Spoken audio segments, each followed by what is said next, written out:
Boker Tov, today's daf is daf Mem Beis.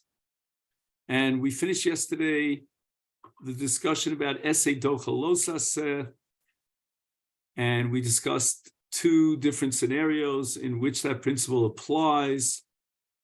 There was the case of Tiglachas for the mitzvah of Mitzorah, when he's a Nazir and he violates the Isur Tiglachas Nazir, and then we have the case of Tzitzis with Semeru Pishtin.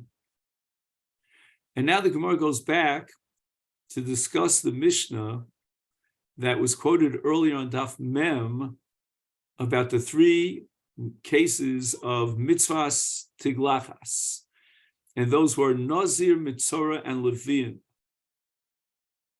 And Omar Mar, we learned in the Mishnah Negoim in the 14th chapter regarding Giluach Tiglachas Mitzvah in those three cases that we mentioned. V'kulam shegilchu shelo b'tar. So the first psul, which nullifies the mitzvah, is going to be when he used a utensil other than a tar. We said was a razor.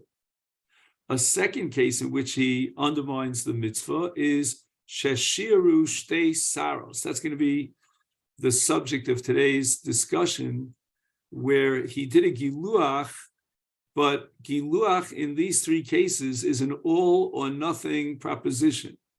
You have to remove all the saros, or you haven't removed anyone. And therefore, if you leave two saros over without giluach, without removing them, lo asa v'lo klum, he does not fulfill his obligation of giluach. In other words, rov does not apply over here. And the klal of rubo kekulo is suspended with regard to the mitzvos in these three cases of giluach. Now, the Gemara is going to turn it upside down, meaning from the fact that we're going to derive that in these cases, you require removing all the hair. That means in other cases, the general rule would be that rubo kekulo.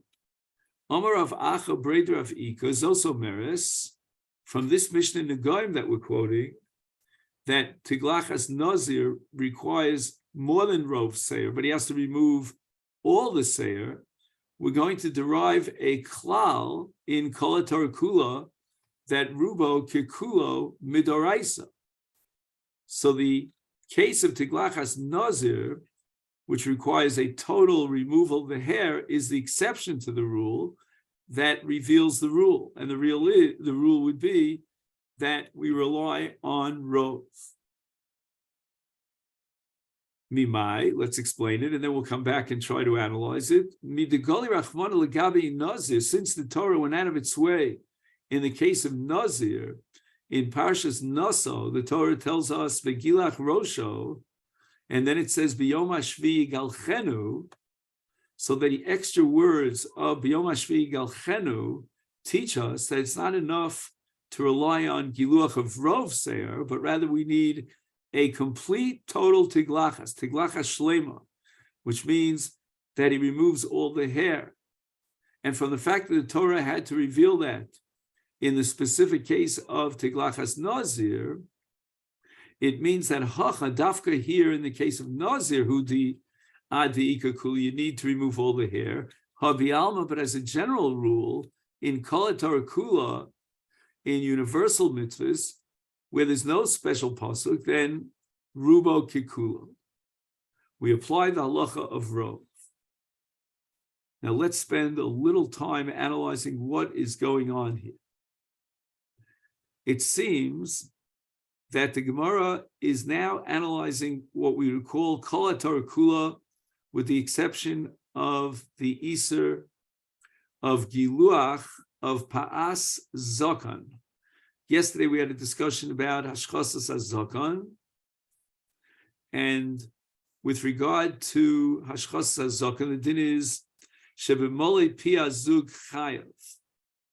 In other words, he'll be Chayav for removing a very small amount of hair, which is called Kemoli Pi Azug, if he does it with a tar, obviously.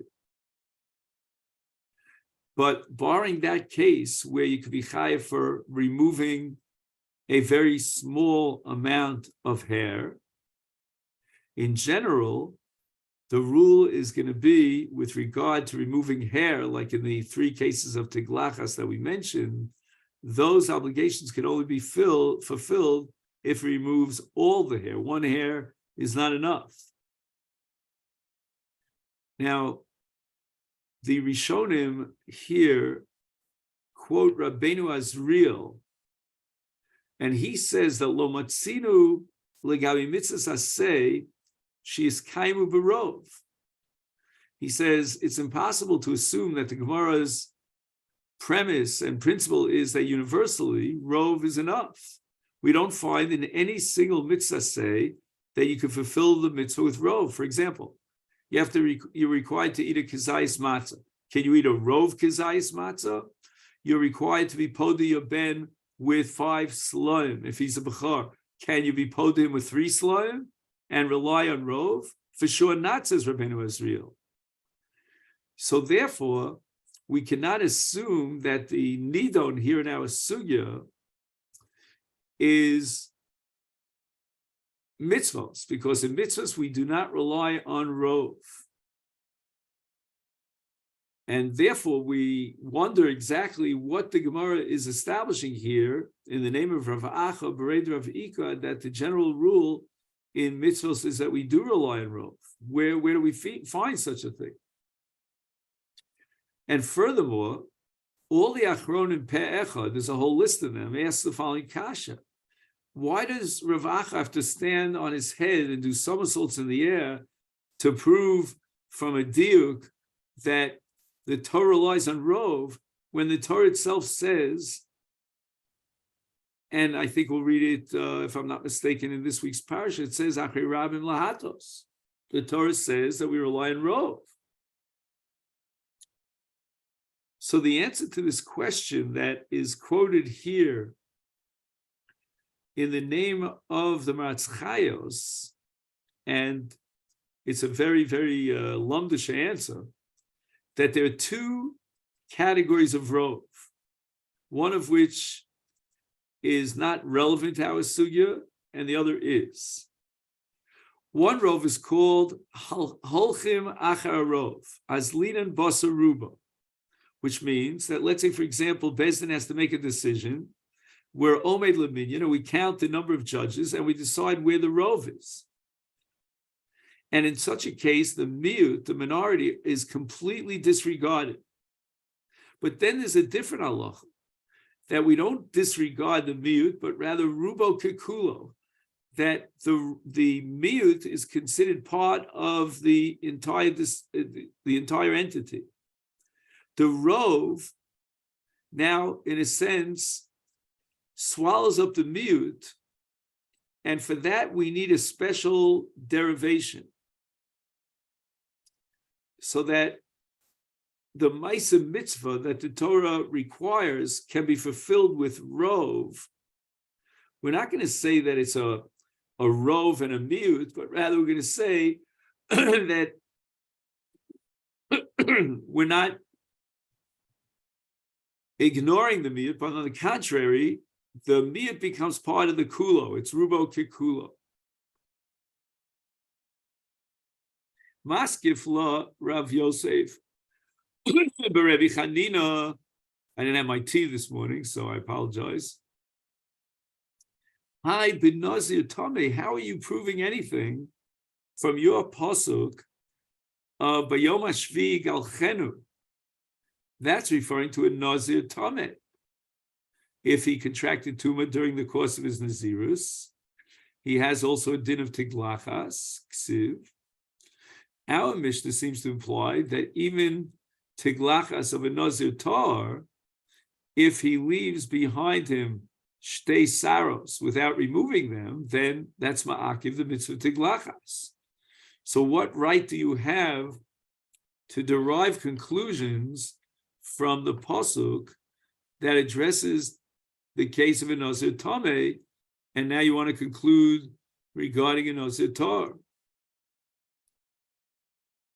Now here, the Rishonim raise the following question. Adarabba, once we derive from Nazir that in order to achieve tiglachas and fulfill that obligation, we don't rely on rov, why doesn't Nazir serve as a binyan av to tell me that in Kol HaTorah Kula, we don't rely on rov? We need to remove everything. And the answer is that Nazir and Mitzorah, both of which come under this halacha that you have to remove all the hair, are shnei ksuva bam kecha v'yem malamd. And now, Rabbeinu Peretz quotes a proof from the Mishnah that we're talking about Nazir Tar, because the din of Tar refers to a Nazir Tar. Okay? So Machku Alei b'Marava, they sort of laughed at them in Eretz Yisrael, and they rejected this question of Rabbi Yossi. Michti Nazir Tami de Vitar Minolan. Where do we know that Nazir Tame, from whence do we derive that requires a Giluch Betar in order to fulfill his din of Tiglachas? Mi Nazir Tar Yov. So we see that we equate the dinim of a Nazir Tar with regard to Tiglachas to those of a Nazir Tame. And therefore we could do it the other way around as well. To the same extent that we derive Nazir Tame from Nazir Tar, we can derive Leisei Nazir Tar, Valelef mi Nazir Tame. And therefore, Nazir Tame could now become the Malame to teach us something about Nazir Tar. Just like Nazir Tar taught me Tar, and that's a requirement in Tiglachas. Now Nazir Tame, on the other round, in the other direction, is going to teach me that Shtei Saros Miakvos. Ma, just like the Nazir Tame Kishir Shtei Saros, Velo Kluma Ovid, he has not fulfilled his obligation of Tiglachas. Achanami, here too in Nazir Tar, Kishir Shtei Saros Lo Ovid Lo Kluma Ovid. He has not fulfilled his obligation. So basically, the Shaklavitaria here is the Havamin of the Gemara was in the Kasha, and that was Rabbi Yossi's Kasha, that maybe there are certain dinim that are unique to a Nazir Tameh vis-a-vis the Chova of Tiglachas. And the answer is no. We have an open-ended equation between Nazir Tameh and Nazir Tar with regard to Tiglachas. Now, what about the case of Mitzorah? There in Vayikra Yudala, the Torah says explicitly, Kol Siaro. With regard to the Levium, in Bamidbar Perek Ches, the Torah says, I'll call Bisara. So we see that both in the case of Mitzorah and in the Tiglachas HaLeviim, the Torah requires that we remove all the hairs. And also we had the essay Dochalosa said that we would docha in Mitzorah, for the sake of Tiglachas Mitzorah, the Isur of HaKofa and the Isur of Hashchasa. And im Eino Tzorech El Legaleach Rov Siaro Ein Tzorech Lidchos Isurim. If you could fulfill the mitzvah of Tiglachas in the case of Mitzorah with Rov, then we wouldn't need to be docha a losasa. We wouldn't have a violation of the Isur of Hakofa or Ashchasa, because that only applies when he completely removes the hair. Baya is a suffix. Now that we've established that in Tiglachas of a Nazir, etc., you have halach of Shtei Saros Ma'akvos. What's going to be the din in Nazir Shegilach V'shir Shtei Saros? Okay, fine. So right now, the Nazir did Tiglachas, but he left Shtei Saros. He wasn't Mekayim his mitzvah of Giluah. Now, he's waiting to cut off the last two Saros and Samach Rosho. Now, the rest of the hair that he had cut off started growing. It regenerated itself. And now Chazer v'Gilcham, now he cuts off the two Saros that he had left in the first Giluach. But yet the first Giluach is completely gone, because now the hair has regenerated itself. Ma'u, Mimi Akve Olo. shall we say that he did not fulfill, that's the first sign, his chovas giluach, even though now he has removed those last two sorrows, because even though he finally got around to removing those two sorrows, that's not called giluach. He needs vis-a-vis those two sorrows giluach. And now that his head is full of hair, he's going to have to cut off all the hair on his head, otherwise that's not giluach. Or should we say no? There's a separate entity called shtei saros, and he could fulfill his giluach at the end by removing those two hairs. And it seems to me that the suffix of Abaye really revolves around the nature of Chefza Gavra, whether the giluach is one maisa vis-a-vis all the hairs on his head, and Abaye therefore believes that now that he removes the last two sorrows, he has a maisa giluach on his whole hair. Or do we say no? Giluach is defined by the chefza, and here the chefza of his head is full of sorrows, so he needs to remove all the sorrows. And the Gemara now goes on to suffix number 2, and we have no answer to suffix number 1. Boy Rav, Nazir shegilach rosha. Oh, this is really profound. V'neach shtei saros. So he did not fulfill his mitzvah of giluach, tiglachas, because he left two saros. Now he has to complete his mitzvah of giluach by cutting off the two saros. But guess what happened? The gilech achas, he only cut off one of those two hairs, v'noshra achas, and the other one fell off. So there was no maisa giluach on the second sale. Mao, what's the din in this case? Should we say that he has not fulfilled his mitzvah because he never did giluach at all his sorrows, because there's one sale that he didn't do giluach on and it fell off? Or should we say no? At the end of the day, his rosh, again back to the chefts of the rosh, is now bald, if you pardon the phrase, meaning there's no saros left over at all. So therefore he has fulfilled his chovas giluach. And the Gemara is not happy with Rav. I don't understand what Rav is thinking about here. Gilach Sarah kami boile Rava. Is Rava's suffix in a case of a Nazir who did giluach on these two saros one by one? Certainly, he was mekayim the mitzvah of tiglachas when he cut off one of the two hairs that were left over. When he comes to be megaleach them, there were two saros, and he was mekayim his mitzvah of giluach on the first of those two saros.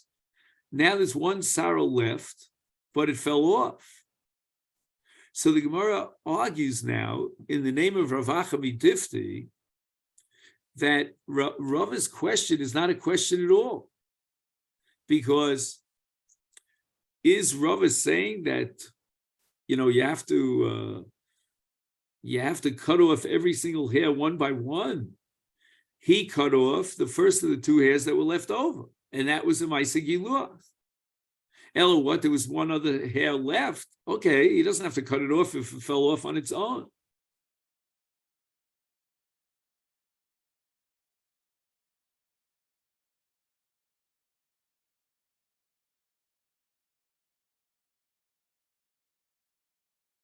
Ella, Ema, we have to reformulate the suffix of Rav. And Rav is talking about in the exact opposite case. The Nazir was megaleach his head, and he left two saros, v'noshrachas, and one of them fell off. And then afterwards, v'gilach achas. Mao. Here we understand Rav's suffix. Why?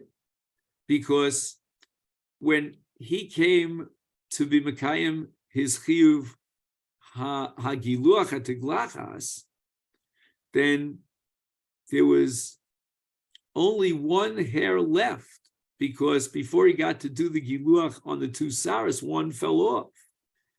And now we need a Maisa Giluach, and less than two saros is not a Maisa Giluach. So again, in the first Safek, okay, he's got to get rid of the last two saros. He starts his Giluach, and the other one falls off.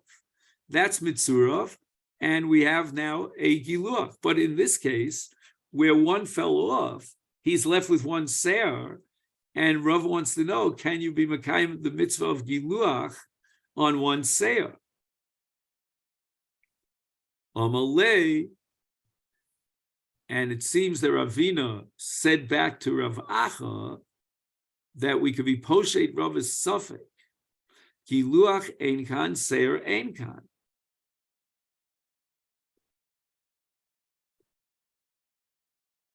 And what does it mean, Giluach ein kan? It means that he was not Makayim his Chovas Giluach. Why? Because Seir ein kan. Now there's a stira here between the Reisha and the Seifa. In the Seifa it says Seir ein kan. There are no saras left on his head, which sounds like he was Makayim the mitzvah of Giluach. But in the Reisha it says Giluach ein kan, that he wasn't Makayim his mitzvah of Giluach. So the Gemara immediately raises this objection. Seir ein kan. If you're telling me that there's a total removal of all his hair, and that should be machshavit as a Giluach, is then he should have said Giluach Yeshkan. Ravina should have said that there is a kiyuv mitzvah Giluach. Why does he tell you that there's no kiyuv mitzvah Giluach? And the Gemara answers that when he said Ravina Seyar Ein Kan, he wasn't explaining the first din of why Giluach Ein Kan. Hachi Kamar. This is what he meant to say. Afal pi sheseir ein kan, even though there is no hair left, one fell off and one he cut off. Nevertheless, mitzvahs giluach ein kan, because the first tiglachas was not a kiyum because he left two saras, and the second tiglachas was only on one sarah, and that's not considered a shiur of giluch. And this leads us to the Mishnah here, the first of two Mishnayos here, which are really one Mishnah on Daf Mem Beis. What is a Nazir allowed to do with his hair if he doesn't intend to remove hairs? For example, Nazir Chofef, excuse me, is he permitted to shampoo his hair, l'shafshafo, and there are two kinds of, I forgot the English word now, delipiatories, or there's a fancy English word for it, which remove hair. One's called nosar, and the other's called adoma. We'll see soon that adoma is more powerful than nosar. And he's allowed to do this, which implies that a davar she'eino miskaven is mutter. He has no intention of removing hairs. Umefasfes, which means that he's allowed to put his fingers into his hair, between his hairs, to separate those knots that combine hairs, even though it's very possible that some of the hairs are going to fall out. He doesn't violate the Isur Lav and the essay, the Lav of L'tar Lo Yavar Al Rosho, and the essay of Gadel Pora Siar Rosho, because he doesn't have kavana to remove the hairs. Avalo Sorik, but he's not allowed to comb his hair. In other words, to use his fingers to separate the hairs, that's okay. But to use a comb to separate his hairs, that's not allowed. And here we have a machlokas rishonim how to interpret this. Tosas says that in the case where he's using a comb, he definitely has kavanah that hairs will fall out. But the Rosh says that if he uses a comb, it's a psik reisha, which makes a davar she'eino miskaven into a davar miskaven. The Gemara asks the following question: Chofef umefasfes, a Nazir is allowed to shampoo his hair, and he's allowed to put his fingers through his hair and separate the knotted hairs. Mani, what does that reflect? This heter, Rabbi Shimoni davar she'eino miskaven mutter. But of a low sorry, yet the Mishnah turns around and says he's not allowed to use a comb. and he's not miskaven to remove hairs, ason l'Rabbanan, that reflects the Shita of Yehuda and the Chacham that disagree with Reb Shimon, and they maintain that Dover Shein miskaven is asur. Is Reisha Reb Shimon v'Sefer Rabbanan? Now let's point out that when it says here Rabbanan instead of Reb Yehuda, that's because although the Rabbanan agree with Rabbi Shimon in his machlokus with Rabbi Yehuda, namely in the case of Shabbos, that a Dover Shein miskaven on a Doraisa level is mutter, that's because of Meleches Machshavas Osrator. But in Shari Suritor, like Nazir, where we don't have the principle that operates called Meleches Machshavas, here's where the Rabbanan accepted Rabbi Yehuda that a Dover Shein miskaven is awesome. And the implication here is that it's awesome with the Doraisa. Amar Rabba Kula, Rabbi Shimoni. And if you'll ask me if it's Rabbi Shimon, Dover Shein miskaven is mutter, then why is a comb prohibited? Kol asorek lahasir nimin midulolos miskaven. And this fits very well the language of the Gemara with our first interpretation, which is Tosas Shita, that he has kavana to remove some of the saros when he uses a comb. Why? Because they're not really attached well, sitting well on his head. They're full of knots or whatever it might be. So it becomes a Dover Shein miskaven, which is also according to everyone, even according to Reb Shimon. And this leads us to the second Mishnah, which is really a hemshech of the previous Mishnah. Rabbi Shmuel disagrees with the previous Mishnah. The Omer, and he says that lo yachuf ba'adama. The Mishnah had given a blanket heter to do shampoo with both Neser and Adama. Comes along Rabbi Shmuel and he says, yeah, I'm allowing you to do chafifa with Neser, but not with Adama. And the Gemara is going to quote a stira. Mifnei shemasheres es haseir. Adama is something very powerful. And as a psik ratio, we have no doubt that he's going to be ripping out hairs, and therefore it's also. So Gemara yasi boiluhu mifnei shemasheres haseir tanan, o dilma mifnei hamasheres tanan. The Gemara vacillates about Rabbi Shmuel, who says that you're not allowed to be chofef adama. Does he mean to say that there's only one type of adama, and that adama is so powerful that it always removes the seir, which would mean that lu yitzur, if you could come up with some sort of a weaker adama, then even Rabbi Shmuel would be matir chafifa. O dilma mipnei hamasheres tnan. Since there is a category of adama that removes the hair, they made a gzera to prohibit all adama, because he might, if we allow the Nazir to use this adama, which is not meshir, but he might come to use the adama shemeshir as a sale. My nafkimina.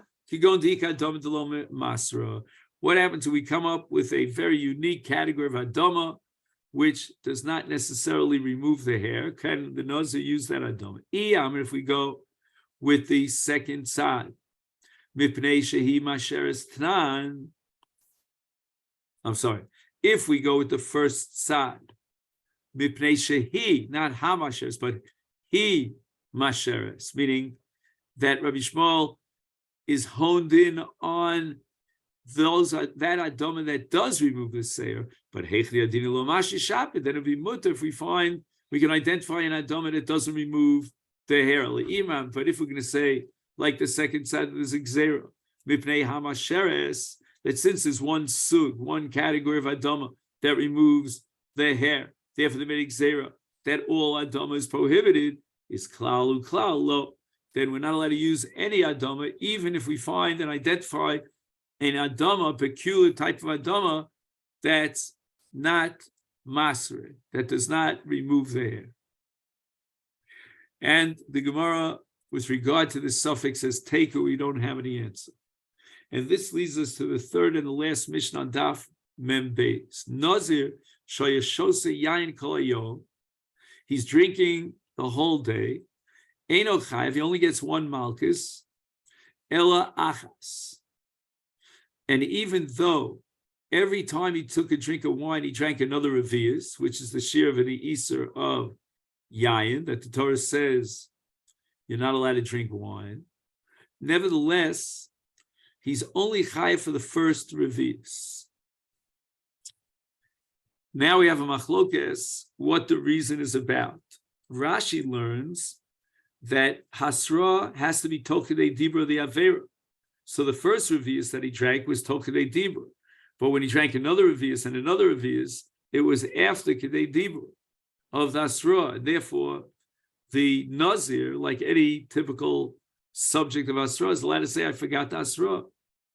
However, the Balatosis says that since all the yayin that he drank is one shem echad, that makes it into one avera, and therefore he only gets one malchus.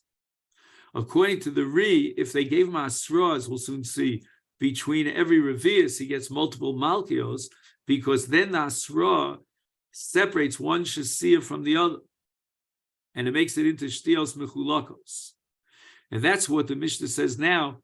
Amrul al tishta, they gave him multiple hasros, who shosa, and after each one of those hasros of al tishta, he drank a revius yayin, chayav, he gets malchus.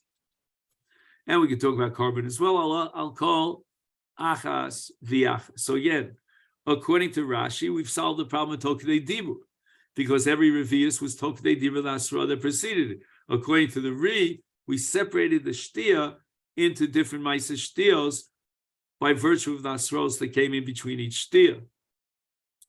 Hoya megalech kol hayom, the same principles that we applied now to shtia and the violation of yayin now apply to the other two isurim of a nazir. Number one, megalech eno chayv la'achas, but amru lo al tegalech al tegalech u'megalech v'chayv al kol achas v'achas. Hoya metamit l'meisim kol hayom eno chayv ela achas. But Amru lo al tetame hu metame chayav al kolachas v'yachas. And here's a long discussion about why the Mishnah felt compelled to repeat itself 3 times over. And here we quote the Shita Mekubetzes. If we would only have the case of Yayin, where he got multiple asros, we would say that Yayin, which is not soser as Nazirus, the din is that, just one second, that he gets multiple Nazirios, multiple Malchios. Wait a minute, why? Or it's the opposite svara. Dafka b'Yayin. Why? Because it's not so serious. Yeah. In other words, in a certain sense, we could what? Since Yayin is not so serious Nazirus, so what's the logic here?